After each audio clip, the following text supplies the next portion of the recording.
Привет! Pestilence here with Imperial Russian Padlock. I will not be doing very poorly done Russian accent.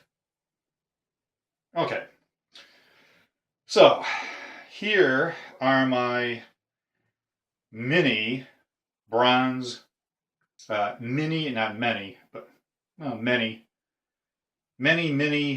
bronze padlocks from Imperial Russia. I wanted to degunkify them, as you were, and so I put them in vinegar. And for the most part, yeah, it did, but it also took away any of the patina. And yeah, they're looking kind of rough. I could always go over them, I suppose, with some kind of a cleaner. However, most of the cleaners that they recommend involve vinegar. Surprise, surprise. So, anyway, this is my substitute for a Stock Lock Sunday video, primarily because, one, I physically don't feel like doing it, and I got a late start. I took my mother out to celebrate Veterans Day in memory of my father, who passed away in April. He was 91. He was a veteran of World War II and a Marine. And so, in his memory, we went out. We used to take him out anyway for Veterans Day because they get a free meal, and there used to be a free movie.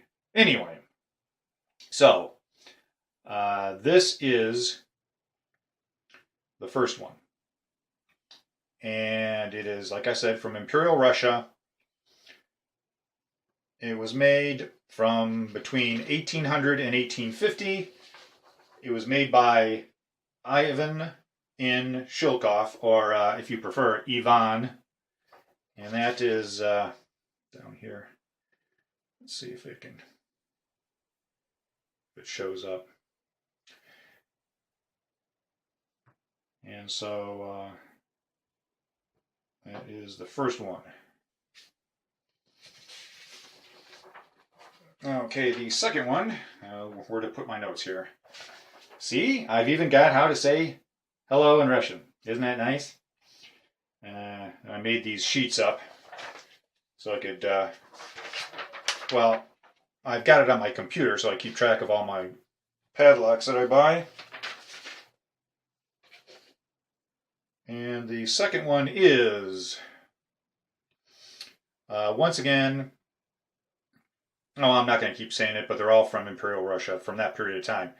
The age of this and the following ones is from between 1800 and 1900. So it could be anywhere in between. This one, once again, has the manufacturer's name down here. Akifev. So, that's the best I can do. Even without a Russian accent. And once again, it's bronze. Hey, you get up there. What are you, drunk?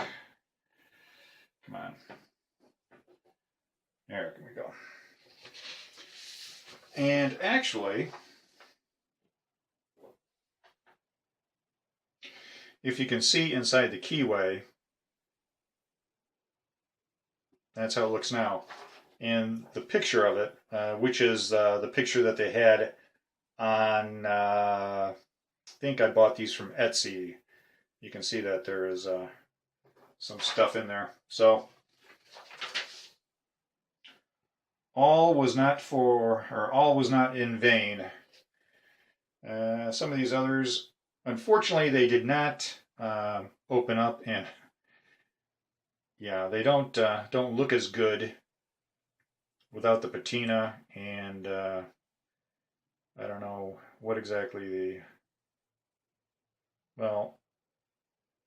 the vinegar isn't supposed to harm them, I guess. So here's another one, and the name is down here, along with some other things.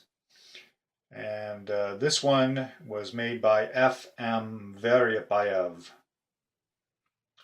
Once again, between 1800 and 1900. We'll put that one there. And it says here that Veryapayev, manufacturer, existed since 1833 and is one of the largest factories in the second half of the 19th century for the production of padlocks. And the products have been repeatedly noted at exhibitions.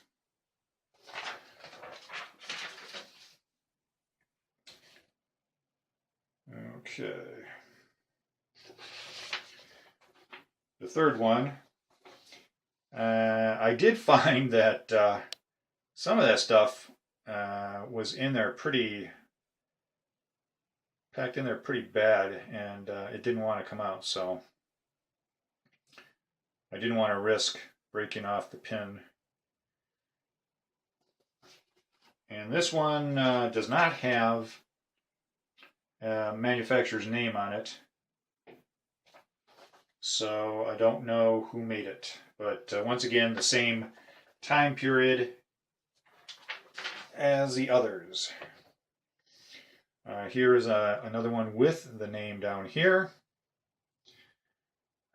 I had thought about coloring in the names and anything else, because they do some of them. This one has like a little crown on it to make it look well, easier to see, but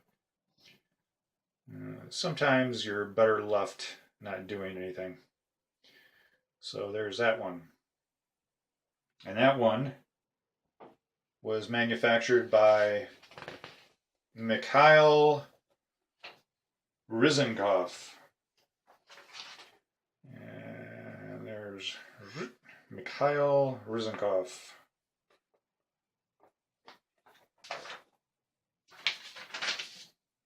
And the last one is another unknown manufacturer. Some of these are open, and the it's complete. There's no breakage in the shackle. And unfortunately, one of the ones that I tried to open, the shackle was broken, and so it would have been better off just left in the closed position. So there's that. In doing some research, I have found that some of these styles are listed as being in that time period and made by Imperial Russian artisans.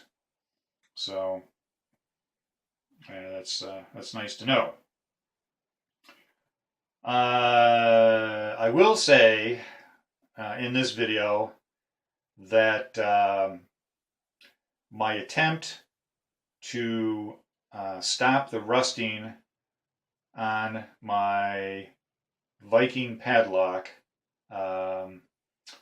well, let's just say that it was disastrous. Yeah, it turned out really, really, really bad. And in fact, it did more damage to the lock than if I had just left it alone. The only reason I can come up with from watching others doing the process is that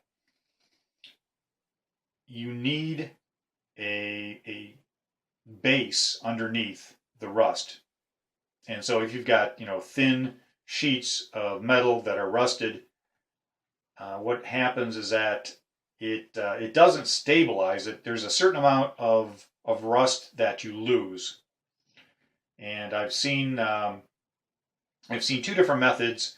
One where the person he was using electrolysis on a railroad spike, and he left it in long enough so that all the rust just came off naturally. Others who don't leave it in as long, what they'll do is they'll take it out and then they'll hit it with a hammer to break off any of the rust and stuff that's crusted on the top. And so I didn't do anything to the lock, but it was just so fragile that it started breaking away, and so I lost um, a nice chunk of the lower portion, and so um, yeah, I'm not touching it, and I don't even want to think about it. But that just did not turn out very well, and I did it correctly. But like I said, there has to be more there than I guess thin layers or rust. There has to be some metal there, I guess. So you live and you learn. Um, I won't complain about the other stuff in my life, but there's a lot of junk going on. Not very good. So anyway, there are the Imperial locks, and I apologize for the very bad and poorly done Russian accent. So thank you for watching. Take care. Stay legal. Bye.